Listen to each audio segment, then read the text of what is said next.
नमस्कार। आप देख रहे हैं न्यूज़ पीआर। मैं हूं आदेशपुरी। 4 अप्रैल हमारे देश के लिए काफ़ी बुरा दिन रहा, क्योंकि हमारे 22 जवान वीर गति को प्राप्त हो गए छत्तीसगढ़ के बीजापुर जिले में नक्सलियों से मुठभेड़ करते हुए।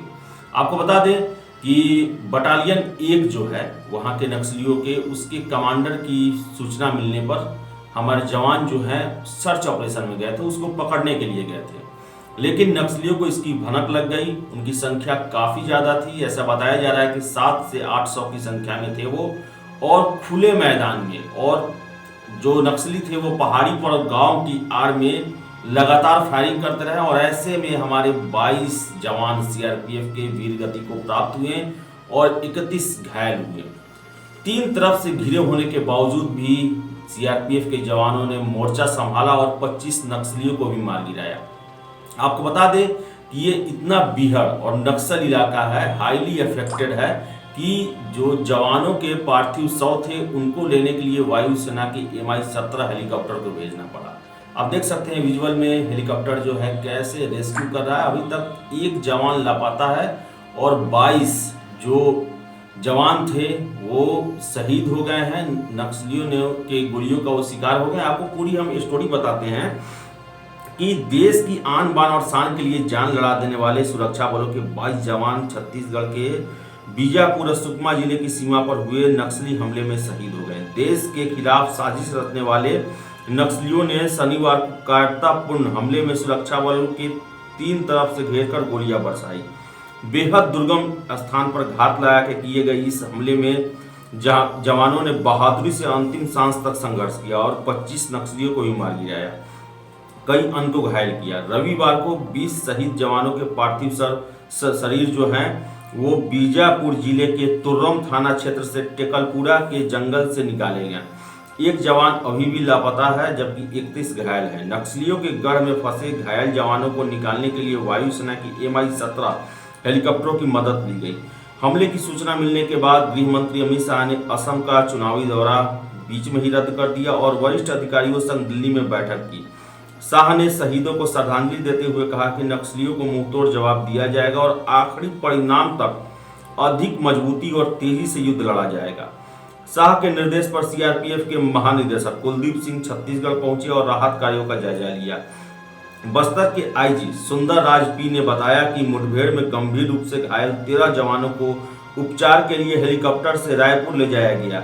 हमले में सीआरपीएफ के कोबरा यूनिट के डिस्ट्रिक्ट रिजर्व गार्ड के और स्पेशल फोर्स के जवान शहीद हुए हैं।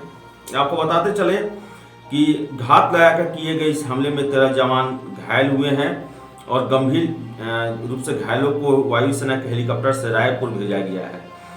6 घंटा ये मुठभेड़ चली और आपको बता दें कि मुठभेड़ जो हुआ था इसका सबसे मुख्य कारण था कि नक्सलियों की बटालियन नंबर 1 का इलाका है, जिसका नेतृत्व जो है माड़वी हिड़मा करता है। हिड़मा के इलाके में होने की सूचना पर जवानों को सर्च ऑपरेशन पर भेजा गया।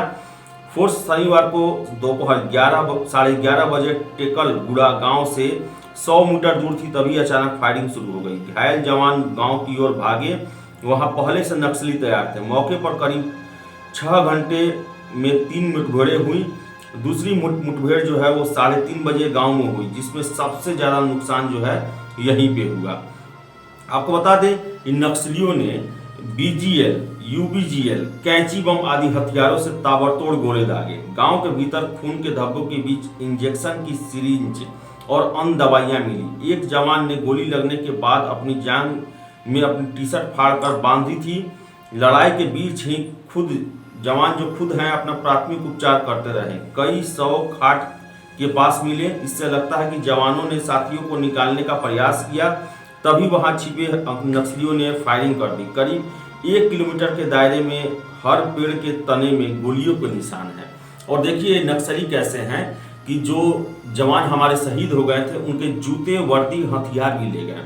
नक्सलियों ने AK-7 AK-47 rifle, 2 INSAS rifle और 1 LMG अपने साथ ले गए। मौके से एक महिला नक्सली का 100 इंसास राइफल समेत मिला है। उसकी पहचान जो है वो पामेड़ LGS कमांडर माड़वी वनोजा के रूप में की गई है।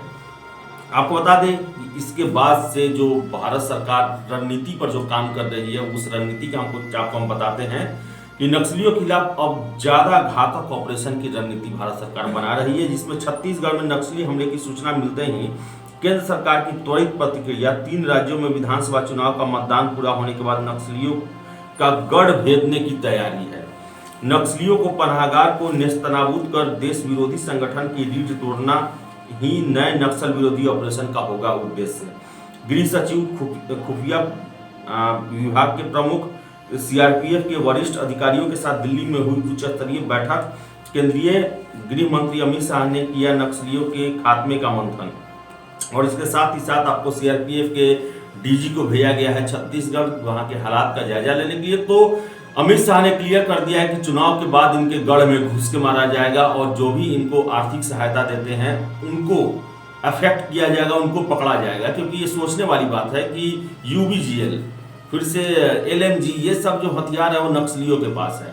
और छत्तीसगढ़ में बहुत दिनों से नक्सल कार्रवाई जो है वो ठंडा पड़ गई थी। झारखंड में भी और उड़ीसा में भी नक्सलियों के हौसले लगातार जो है वो पस्त हुए हैं, क्योंकि सरकार लगातार उन पर कड़ाई से कार्य कर रही थी। लेकिन छत्तीसगढ़ की इस घटना ने ये एक बार फिर से साबित कर दिया है कि अभी नक्सल समस्या जो है देश में विद्यमान है, और छत्तीसगढ़ जो इसके लिए बदनाम है, जो नक्सलियों का एक सुरक्षित पनाहगार है, वहां पर एक बहुत ही बड़े ऑपरेशन की जरूरत है, जिसमें बलवन, जो कि मध्यकालीन शासक था, जिस तरह उसने मेवाती डाकुओं का सफाया किया, उस तरह नक्सलियों की सफाया करने की जरूरत है, जिसमें सशस्त्र सेनाओं के जो बल हैं उनको लगाया जाए और वायुसेना की भी मदद दी जाए, और इनको चुन चुन को इनको टारगेट किया जाए। या तो इन्हें पकड़ा जाए, जो सरेंडर करते हैं उन्हें गिरफ्तार किया जाए, या फिर इन्हें जो सुरक्षाकर्मी हैं वो इन पर कड़ी कार्रवाई करे।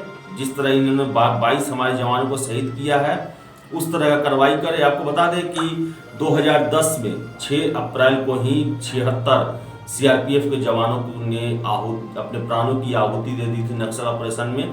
तो सीआरपीएफ के लिए बहुत ही एक कहें तो खतरनाक जगह छत्तीसगढ़, लेकिन हमारे सीआरपीएफ के जवान भी ऐसे हैं जो कि लगातार उनका लोहा लेते हैं और छत्तीसगढ़ के दुर्गम इलाकों में लगातार सर्च ऑपरेशन करते हैं, नक्सलियों को पकड़ते हैं, उनका सफाया भी करते हैं।